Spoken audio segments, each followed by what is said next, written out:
आपल्या सोबत आहेत काँग्रेसचे वरिष्ठ नेते आमदार विजय वडेट्टीवार जी. विजयभाऊ, काल मुख्यमंत्री देवेंद्र फडणवीस यांनी 30 जून 2026 ची तारीख दिली.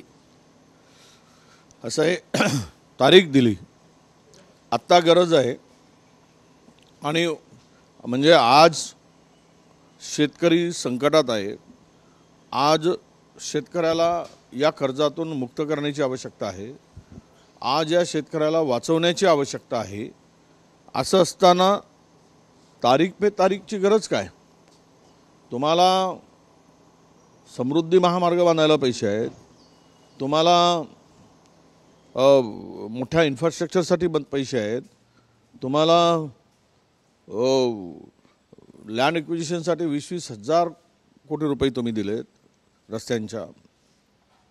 ह्यामध्ये शेतकऱ्यांच्याकडे का दुर्लक्ष करत आहे? आता निर्णय का घेतला नाही? एवढे सगळे शेतकरी नेते रस्त्यावर आले, जनता रस्त्यावर आली, शेतकऱ्यांनी मोठ्या प्रमाणात आक्रोश निर्माण झाला. मला वाटतं की हे लबाडाचं आवतण जेवल्याशिवाय खरं नाही. पण ते म्हटले की आम्हाला 9 जणांची समिती नेमली त्यांनी की अभ्यास करायला तेवढा वेळ. एप्रिल महिन्याच्या 30 तारखेपर्यंत त्यांनी अहवाल द्यायचा आहे आणि त्यानंतर जूनच्या 30 पर्यंत 2026 पर्यंत कर्जमाफी.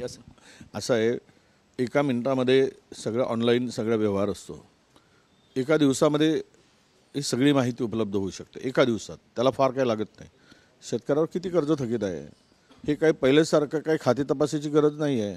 एका क्लिकवर होतं सगळं ऑनलाईन व्यवहार झाले आहेत.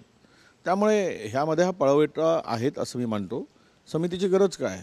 उद्योगपतींचे आज भारतामध्ये 16 लाख कोटीचे कर्ज तुम्ही माफ केलेत.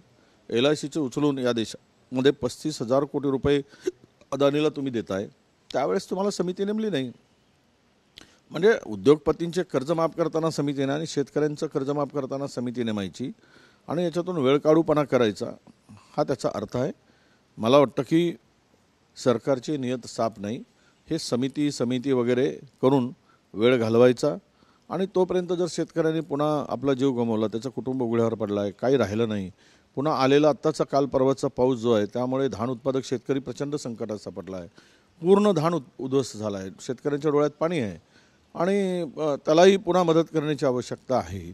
अशा स्थितीमध्ये काढा ना कर्ज. नाहीतरी तुम्ही अनेक ठिकाणी कर्ज काढून राज्याला कर्जाच्या खाईत लोटला आहे, तर पुन्हा कर्ज काढा, शेतकऱ्यांसाठी कर्ज काढा आणि सांगा महाराष्ट्रातील जनतेला आम्ही शेतकऱ्यांसाठी कर्ज काढलो, आम्ही शेतकऱ्यांसाठीच हे सरकार आहे, हा एक संदेश जाऊ द्या.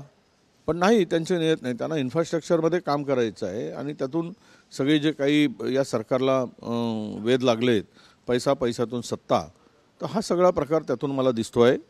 आता बघू 30 जून. आता शेतकऱ्यांनी तोपर्यंत माझी विनंती असणार आहे, शेतकऱ्यांना आव्हानही असणार आहे की आपण कुठल्याही अनुचित प्रकार करू नका, जीवाला धोका पोहोचेल या प्रकारे कारवाई, या प्रकारचं पाऊल उचलू नका. सरकारवर आता त्यांनी दिलीच आहे वेळ सरकार म्हणून मुख्यमंत्र्यांनी, तर तोपर्यंत तरी कुठेही आपण आत्महत्याच्या वाटेला जाऊ नका अशी माझी विनंती शेतकऱ्यांना असणार आहे.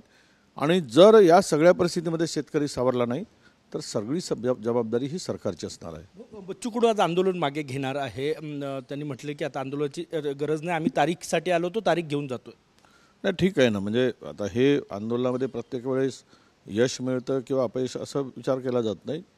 आंदोलन उभं झालं, आंदोलनातून शेतकऱ्यांना या निमित्तानं दिलासा मिळाला, याचं क्रेडिट नक्कीच शेतकरी संघटनेला किंवा शेतकरी नेत्यांना आहेच. कारण ह्या संघर्षातून ती तारीख त्यांना मिळाली. आता जर हे आंदोलन थांबवत असतील तर काही हरकत नाही. आम्हाला वाटतं की योग्य विचार आहे तो. पोलिसांनी बच्चू कडूसह सगळे शेतकरी नेते आणि 2,500 आंदोलकांवर गुन्हे दाखल केलेले आहे, बेकायदा महामार्ग अडवणे आणि इतर कारण. नाही, हे तर नेहमीच चालत असतं. पण किमान बाकीच्या ठिकाणी आंदोलन करताना ठीक आहे, पण शेतकऱ्यांना संदर्भात अशा प्रकारचे गुन्हे दाखल करणं म्हणजे हे सरकार शेतकरी विरोधी आहे, हे यातून सिद्ध झालेलं आहे. 1 तारखेचा मोर्चा भव्य दिव्य असायला पाहिजे राज ठाकरे. नक्कीच तो होणार. आम्ही पण त्या मोर्चामध्ये सहभागी आहोत. हे सरकार असंविधानिक सरकार आहे, मतचोरी करून सत्तेवर स्थापन झालेलं सरकार आहे. त्यामुळे जे काही हे सगळे मतदार यादी, सदोष मतदार याद्या ज्या आहेत त्या पूर्णतः स्वच्छ झाल्याशिवाय पारदर्शक निवडणुका होऊ शकणार नाही. नाहीतर हे बेईमानी करतील, काम न करता आणि सत्तेची मजा करतील आणि लोकांना वाऱ्यावर सोडतील. त्यामुळे 1 तारखेचा मोर्चा हा ऐतिहासिकच ठरेल अशा पद्धतीनं सर्व तयारी सुरू आहे. कॅमेरामॅन सचिन सयामसह गजानन माटे, TV9 मराठी, नागपूर.